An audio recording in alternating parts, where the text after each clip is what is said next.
चलिए, तो बच्चों के बीपी पर हम लौटते हैं, लेकिन जो कारण बताए डॉक्टर साहब ने, उस पर अनुश्री जैन के कमेंट्स लेते हैं। अनुश्री, ये बताइए, आजकल जो लाइफस्टाइल है और जो खान-पान है, वो कितना न्यूट्रिशियस है, कितना फिक्टिशियस है और कितना डैमेजिंग है?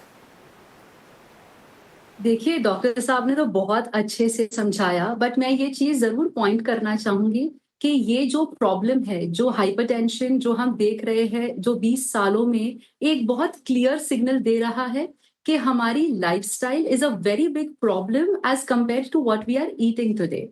तो हमें हमारी लाइफ़स्टाइल सुधारनी है अगर हम चाहते हैं हमारे बच्चे हमें फ़ॉलो करें। क्योंकि बच्चे एक्शन्स पहले देखते हैं मोर देन हमारी बातें सुनने से बेटर। क्योंकि आजकल उनका स्ट्रेस लेवल्स इतना बढ़ गया है।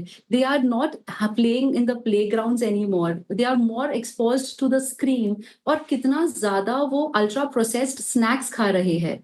This is one of the major reasons जो आज हाई बीपी की एक प्रॉब्लम हम डिस्कस भी कर रहे हैं। जी, ये बताइए अनुश्री कि इसमें जो सबसे पहला फैक्टर आता है, वो आता है वेट का और ओबेसिटी का। बच्चों में वेट और ओबेसिटी को लेके लोगों को बहुत बहुत वेग सी धारणा हमारी बहुत पहले, तो हम बच्चों को, पतले बच्चों को हम समझते थे कि ये मैलनरिस्ट है, और थोड़ा अगर बच्चे भारी हो जाए तो हम कहते थे कि ये तो बड़ा हेल्दी बच्चा है भाई, खा पी रहा है, अच्छे सेहत में है। तो ये फंडामेंटल थोड़ा क्लियर हो। दूसरी चीज़ ये है कि इसको कंट्रोल करें कैसे, खान पान में क्या रखें ध्यान? देखिए, one thing I very make it clear. बच्चे ना वो ही खाते हैं जो उन्हें खिलाया जाता है। Kids eat what they are fed. Okay, अगर हम वो चीजें हमारी डाइनिंग टेबल पे बहुत इजीली एक्सेसिबल रख रहे हैं, अगर हमारा स्नैक्स नमकीन बहुत इजीली एक्सेसिबल है तो बच्चे वही चीज उठाएंगे।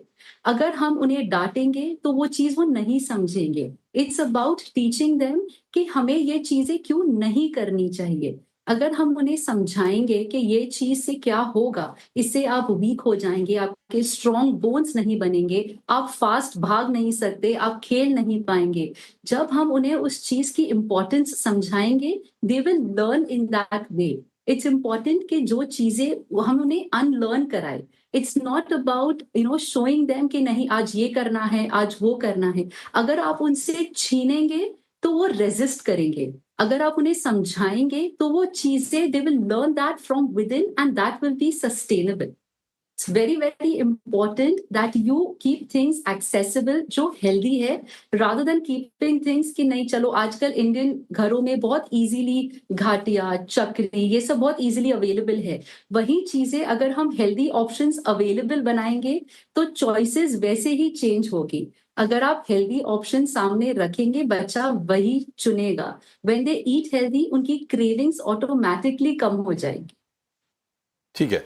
और एक और बुनियादी बात है अनुश्री, जो आपसे जानना चाहेंगे कि वेट का और खाने का ये इक्वेशन क्या है, ये किस तरीके से काम करता है? क्या खाने से वेट गेन करते हैं और कितना खाने से वेट गेन करते हैं?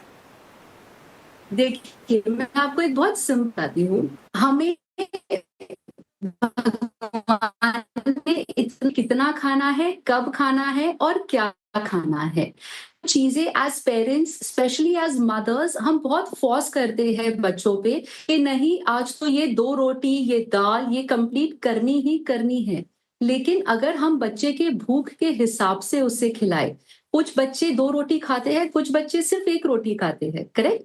सो इट्स वेरी इंपॉर्टेंट कि हम बच्चों को उनकी भूख के हिसाब से खाना खिलाएं।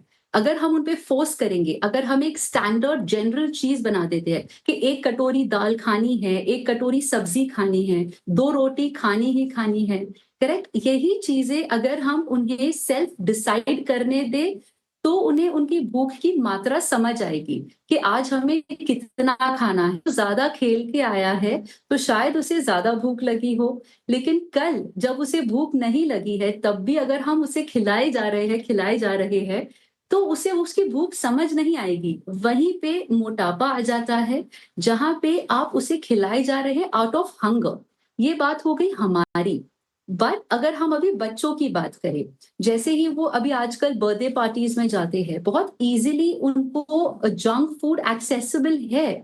उनको केक्स है, चिप्स है, अगर उन्हें समझाया जाए कि इसमें इतना हाई सोडियम कंटेंट है, इतना हाई शुगर है, प्रिजर्वेटिव्स है, उन्हें प्यार से समझाएंगे तो वो समझेंगे। Because kids learn when there is love and understanding, not by fear. अगर आप उन्हें डराएंगे तो उस चीज को वो रेजिस्ट करेंगे। So this is what makes a difference कि जब बच्चा एक भूख से खाए और एक फोर्स फीडिंग से खाए। This can start at the younger age even of 1 year old।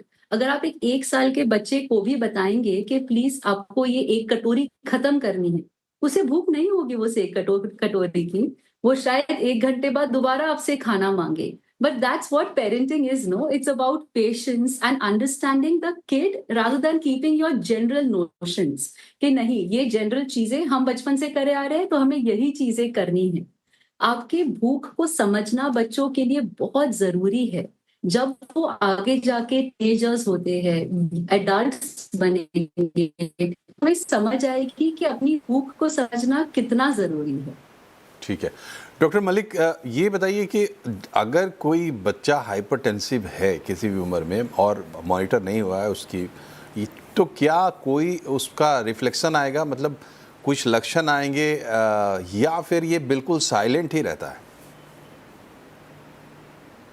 देखिए, जनरली हाई ब्लड प्रेशर या हाइपरटेंशन के अंदर सिम्टम्स नहीं होते हैं, ये एसिम्प्टोमेटिक होते हैं। लेकिन कुछ बच्चों के अंदर हेडेक्स हो सकती हैं, कुछ बच्चों के अंदर बार बार नक्सीर फूट सकती है, लेकिन मोस्ट ऑफ द टाइम्स जो है ये एसिम्प्टोमेटिक रहते हैं और जनरली इनको सिम्टम्स होते नहीं हैं। इसीलिए बच्चों का बार बार हमारे को स्क्रीनिंग के लिए बीपी टेस्ट करना चाहिए, चाहे वो स्कूल में स्क्रीनिंग टेस्ट हम करें, कॉलेजेस में करें या घर पे करें, क्योंकि ये इसीलिए इसको साइलेंट किलर भी कहा जाता है, क्योंकि कई बार बच्चों का सालों साल बीपी बढ़ा रहता है या बड़ों का भी सालों साल बीपी बढ़ा रहता है, लेकिन क्योंकि कोई सिम्टम नहीं होते हैं तो पता नहीं चलता। इसीलिए इसकी स्क्रीनिंग होनी बड़ी जरूरी है। दूसरा, मैं ये भी बताना चाहूंगा, आरुषि जी ने बहुत अच्छे से बताया, बीपी कंट्रोल करने के लिए बहुत सिंपल चीज है, सिर्फ पेरेंट्स को हल्का सा उस तरफ रुझान रखना चाहिए। केवल उन्हें 6 काम करने चाहिए जिससे कि बच्चे का बीपी बिल्कुल नॉर्मल रहेगा। ये मैं बिल्कुल दावे के साथ आपको कह सकता हूं। सबसे पहली चीज तो यह है कि खाते वक्त आप बच्चे को स्क्रीन ना दिखाइए। बच्चा स्क्रीन देखता रहता है, खाता जाता है और उससे ओबीज हो जाता है। दूसरी चीज है, बच्चे का जंक फूड बंद कर दीजिए। जंक फूड केवल मोमोज, पिज्जा, बर्गर, चाउमीन नहीं होते, लेकिन इंडियन जंक फूड भी होता है, जैसे पूरी, कचौरी और समोसा, ये भी जो होते हैं जंक फूड होते हैं। जंक फूड का चलन जो है कम कर देना चाहिए। पैक्ड फूड बच्चों का बंद कर देना चाहिए, क्योंकि उसके अंदर सॉल्ट, शुगर की मात्रा बहुत ज्यादा होती है, प्रिजर्वेटिव्स होते हैं और रिफाइंड कार्बोहाइड्रेट्स होते हैं, इनको बंद कर देना चाहिए। आउटडोर एक्टिविटी बच्चे की बढ़ा देनी चाहिए। कोई भी ऐसी गेम जिसमें कि बच्चे को पसीना आए वो बढ़ा देनी चाहिए। बच्चे का स्ट्रेस कम से कम होना चाहिए। पेरेंट्स को बहुत ज्यादा बच्चे के ऊपर एक्सपेक्टेशन नहीं डालनी चाहिए, और जितना बच्चे का स्ट्रेस बढ़ेगा उतना ही बीपी बढ़ सकता है। अगर हम ये सारी प्रिकॉशंस लेते हैं और इसके साथ में हम बच्चे को रेगुलर मॉनिटर करते हैं, तो मैं नहीं समझता कि बच्चे को किसी भी किस्म से हाइपरटेंशन होगी। रेगुलर उसका वेट चेक करें, उसका बीएमआई देखें। 25 से 30 के बीच में अगर बीएमआई होता है, हम उसको ओवरवेट कहते हैं। यहीं पर हमें रोक देना चाहिए और बच्चे को नॉर्मल बीएमआई में ले आना चाहिए, क्योंकि अगर 30 से ऊपर बीएमआई हो गया, जिसे बॉडी मास इंडेक्स हम कहते हैं, अगर वो 30 से ऊपर हो गया तो बच्चा ओबेसिटी की रेंज में आ गया। और अगर बच्चा ओबेसिटी में एक बार आ गया तो स्टडीज ये कहती है कि 80% ये ओबेसिटी एडल्टहुड में भी जाएगी। हम अक्सर सोचते हैं कि बच्चे चर्बी होते हैं, कोई बात नहीं, और ये भी पेरेंट्स की धारणा बड़ी गलत है। अक्सर क्लिनिक में मदर्स मेरे को ये पेरेंट्स मुझे ये कहते हैं कि डॉक्टर साहब ये ना मोटा नहीं है, ये चर्बी नहीं है।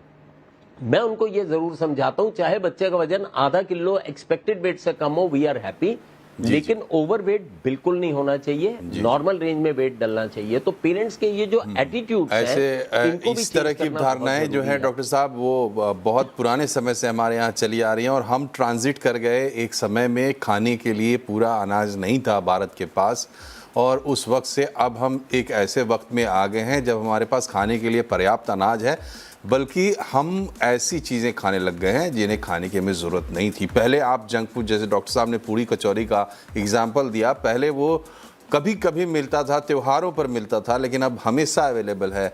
तो उसको आप अपने लिए नुकसानदेह ना बनाएं। यहाँ एक छोटे से ब्रेक के लिए हम रुक रहे हैं, ब्रेक के बाद वापस लौटेंगे तो हम समझेंगे कि अगर किसी बच्चे को हाइपरटेंशन डिटेक्ट होता है तो उसके साथ कैसे ट्रीट करते हैं डॉक्टर्स। हालांकि डॉक्टर साहब ने बताया है कि फंडामेंटली अगर आप कुछ चीज़ें करते हैं तो बच्चा उसमें जाएगा नहीं। तो बने रहिए हमारे साथ, तुरंत हाजिर होते हैं एक छोटे से ब्रेक के बाद।